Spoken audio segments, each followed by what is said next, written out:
નમસ્કાર દોસ્તો, વિડીયોમાં ફરી એક વખત તમારું સ્વાગત કરું છું.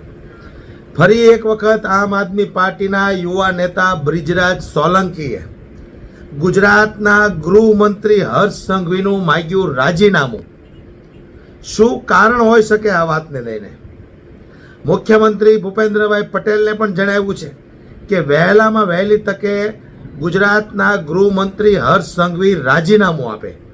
આની પાછળનું કારણ શું હોઈ શકે? તો સ્વાભાવિક છે કે ગુજરાતના ગૃહમંત્રી પોલીસ સિસ્ટમને ચલાવવામાં નિષ્ફળ રહ્યા છે.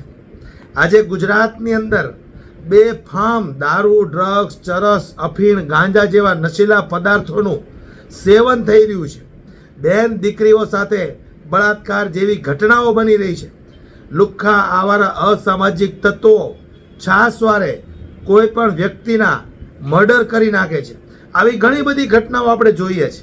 પરંતુ ગુજરાતના મુખ્યમંત્રીના પેટનું પાણી નથી હલતું. એની પાછળનું કારણ શું? શું ગુજરાતના ગૃહમંત્રી અમિત શાહના ખાસ છે એટલા માટે? ગુજરાતના ગૃહમંત્રી વારંવાર દરેક સિસ્ટમની અંદર નિષ્ફળ નીવડ્યા છે. ત્યારે આજે આમ આદમી પાર્ટીના યુવા નેતા બ્રિજરાજ સોલંકીએ ફરી એક વખત ગુજરાતના ગૃહમંત્રીને બરાબરના હાંકી કાઢ્યા છે. જે રીતે ગુજરાતના ગૃહમંત્રીનું રાજીનામું માંગ્યું છે એની પાછળનું કારણ શું છે દોસ્તો? આ સમગ્ર ઘટના આપણે બ્રિજરાજ સોલંકીના મોઢે સાંભળવી છે.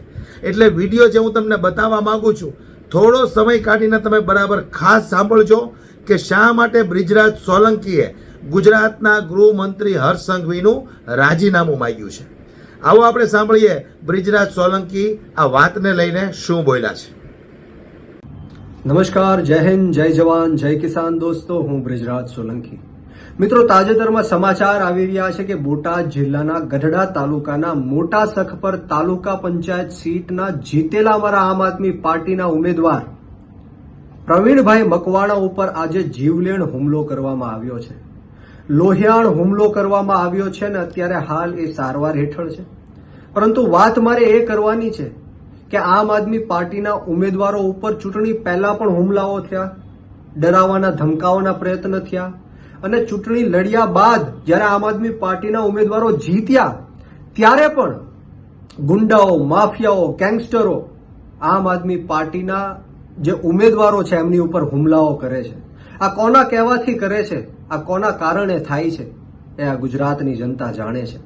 પરંતુ મારે આજે તમને કહેવું છે કે અવારનવાર હું આ ગુજરાતના ગૃહમંત્રી હર્ષ સંઘવીનું રાજીનામું માંગતો આવ્યો છું. આની પહેલાના વિડીયોમાં ડ્રગ્સને લઈને મેં રાજીનામું માંગ્યું, પરંતુ આજે હર્ષ સંઘવી પાસેથી નહીં, મારે આ દેશના વડાપ્રધાન નરેન્દ્ર મોદી અને આ ગુજરાતના મુખ્યમંત્રી ભૂપેન્દ્ર પટેલ સાહેબને વિનંતી કરવી છે કે તાત્કાલિક ધોરણે હર્ષ સંઘવીને પદ ઉપરથી હટાવવામાં આવે, એનું રાજીનામું લેવામાં આવે.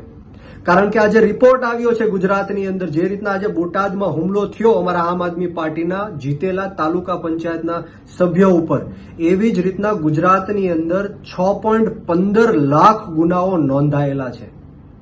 આવા અનેક લોકો હશે જેમની એફઆઈઆર લેવામાં નહીં આવી હોય, એમને ધાક ધમકી આપીને નોંધાવવામાં નહીં આવી હોય. આવા અનેક પ્રયત્નો, ષડયંત્ર કર્યા હશે, છતાં પણ 6.15 લાખ ગુનાઓ આ ગુજરાતની અંદર નોંધાયા છે અને એમાં 58% ગુનાઓ દારૂ અને ડ્રગ્સના છે. મિત્રો, જરા વિચારો, 2 વર્ષમાં 18% કરતા પણ વધારે ગુનાહિત પ્રવૃત્તિઓ આ ગુજરાતની અંદર વધી છે. અને આખા દેશની અંદર સૌ પ્રથમ યુપીનો નંબર આવે છે અને બીજો નંબર તમે વિચારો કોનો આવતો હશે? બિહારનો કે બીજા કોઈ રાજ્યનો નહીં, પરંતુ આપણા ગાંધી અને સરદારના ગુજરાતનો આવે છે ગુનાહિત પ્રવૃત્તિઓમાં. મિત્રો, આ ભારતીય જનતા પાર્ટીના હાથમાં, એમના નેતાઓના હાથમાં આપણું ગુજરાત સુરક્ષિત નથી, આપણા ગુજરાતના બાળકો સુરક્ષિત નથી. અવારનવાર 15-15, 20-20 દિવસે ખૂન થાય છે, નાની નાની દીકરીઓના બળાત્કાર થાય છે, દારૂ વેચાય છે, ડ્રગ્સ વેચાય છે, ભ્રષ્ટાચાર થાય છે. આપણે આ કેવા ગુજરાતમાં જીવી રહ્યા છીએ?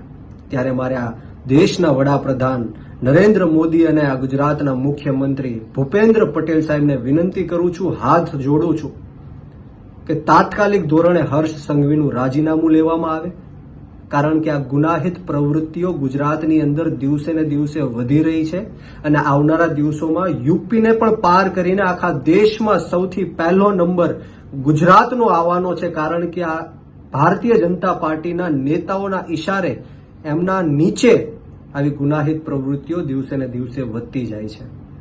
મિત્રો, આપણે સૌએ આપણી હાથમાં જગાડવાની જરૂર છે. આપણે મનોમંથન કરવાની જરૂર છે કે આપણે હજારો કરોડો રૂપિયાનો ટેક્સ આપણી સુરક્ષા માટે આપીએ છીએ, છતાં પણ વેપારીઓ હોય, યુવાનો હોય, મહિલાઓ હોય, રત્ન કલાકારો હોય, પશુપાલકો હોય, આ ગુજરાતની અંદર કોઈ પણ સુરક્ષિત નથી. તમને ખબર છે કે પોલીસ કોના ઈશારે કામ કરે છે, અને તમને ખબર હશે કે પોલીસ હપ્તાઓ પણ લે છે.